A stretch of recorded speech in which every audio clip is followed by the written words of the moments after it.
Kahit basa yan. Oh. Oh.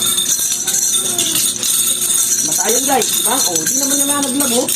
Sabi ni sir, ay yung stainless natin, madulas daw yan kapag nababasa ang ating mga kamay. Totoo naman yan. Kaya nga, ginawan ko ng paraan para nga hindi maging madulas kapag basa ang ating mga kamay. O kaya kahit gamitin natin na umuulan, hindi po maging madulas ang ating nonchako. Sa ganon, ay magamit nyo ng maayos. Lapit mo. Ito yung ginawa ko na tapos na. Ito naman yung mga materials na ginagamit ko na kung saan napakakintab at napakakinis niya. Kaya naman, bago ko pina-order ang aking mga ginagawang nonchako, sinubukan ko na ho yan. Lahat na posibleng maging dahilan para hindi magamit ang nonchako ay inisip ko na yan. Naguluhan ba kayo? Ibig ko lang sabihin doon, ginawa na natin ang paraan. Kung naiisip nyo yan, mas lalong naisip ko na yan bago ko pa to ginawa or pina-order. Ito yung ibig ko sabihin. Ito yung nonchako na tapos ko nang magawa. Pinagaspang natin ng kaunti. Hindi yung sobrang gaspang ha. Yung saktong gaspang na kapag hinawakan natin ay lalong mararamdaman natin mas kakapit sa ating mga palad or mga kamay kapag ginagamit natin ang nonchako.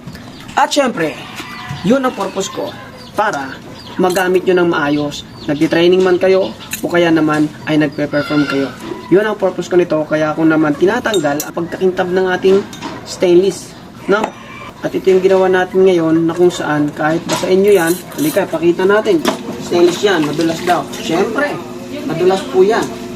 Ngayon, testingin natin dito sa ating version 3. Okay? Oh. Hindi ko kayo dinadaya guys ha, lapit mo. Hindi ko kayo dinadaya. Ito talaga, kapag binalsa nyo ang ginawa kong nonchako, mas lalo siyang kumakapit sa ating mga kamay. Okay? At magpapatunay dyan yung mga naka-order mo sa ating ng nonchako.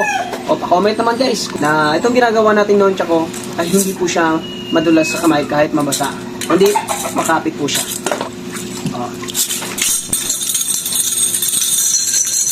Ay, basa yan ha.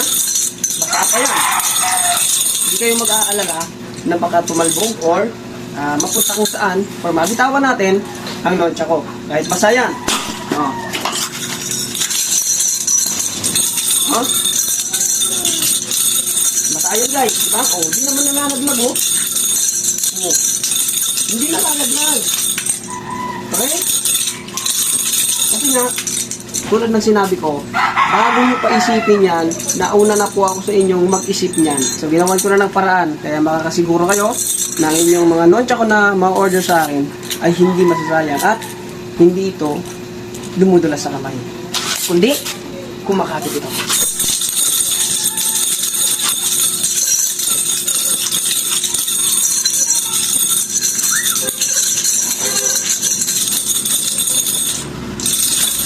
Okay? Ngayon, balik na tayo sa trabaho at syempre sayang ng oras. Ayan o. Diba? Madulas. Ito kumakapit. Ito madulas. Ito makapit. Okay? Ito madulas. So, dito na tayo. Guys, yung mga gustong umorder ng ating mga ginagawang nonchako, ito yun. Meron tayong version 3 ng mga nasusuksok. Tawag dito ay version 3. At meron din tayo syempre pang packet na nonchako. Tawag dito ay packet version. Ito yung mga naka-ready ko dyan, mga naka-schedule yan. Pwede nyo ilagay dito sa bulsa. Pwede nyo ilagay sa bulsa. Siyempre, pwede rin naman sa mga meron kayong body bag, ay malalagay nyo to sa compartment ng motor nyo. Pwede nyo ilagay ito. Siyempre, alam nyo naman sa panahon ngayon, kailangan natin ng ganito. Maliit na bagay lang yan, pero malaking bagay yan kapag kinailangan mo na. At ngayon nga, itong ginagawa ko ay ang version 5 2-in-1 natin. Ibig sabihin, pag 2-in-1, ay alam nyo na yan. Harness type, tsaka nonchako type. Oh. So mga harnessador dyan na gustong matutunan ang striking tsaka mga spinning sa nonchako, bagay na bagay po ito sa inyo. At syempre, sa mga may mga 4 wheels dyan, ay pwede nyo na itong dalhin. No? Dalhin sa mga sasakyan nyo. Gagamit ito sa mga hindi inaasahan na pagkakataon. Okay? Siyempre, kung gusto nyo ng nonchako, alam nyo kasi ang advantage kapag marunong kayo sa nonchako, mas marami kayong magagawa at mas malilito nyo ang opponent nyo. Mas malilito sila kapag nonchako. Sa mga gusto namang umorder dyan, kailangan nyo lang mag-down payment ng 500 pesos at kapag ready to ship na ang inyong order, halimbawa ganito, kapag tapos na magawang order nyo, nagme-message naman ako nag-update ako na, sir, tapos na ang inyong order at kailangan nyo nang i-send ang inyong balance para may pa-ship na sa inyo ang inyong order. Ganun lang. Pero kung kayo ay hindi naman nakakapag-message sa akin, mag-comment lang kayo dyan kasi nagre-reply naman ako at ako na ang bahalang mag-message sa inyo kapag hindi nyo kayang kapag hindi kayo message sa akin. Kasi may mga iba talaga na na hindi sila makapag-message sa akin. So comment lang kayo dyan. Ako nang bahala mag-message po sa inyo kung kayo ay interesado. No? Meron tayong Bitbang version mula sa version 1, version 2, version 3, version 4 hanggang version 5 na ito nga 2-in-1 version 5. Sa version 5 may kasamang harness case na po yan. Tapos maliban dyan, wala na pong iba na may kasamang harness case at mga nunchaku bag, kundi ito lang. Gusto nyo ng nunchaku bag, bukod nyo po yung babayaran. So sana malinaw sa inyo itong video na to at naninawan kayo, lalo ka na sir.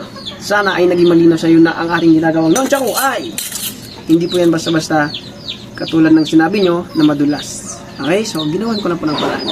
Kaya message ka lang sa akin sir kapag gusto mong mag-order. Thank you guys.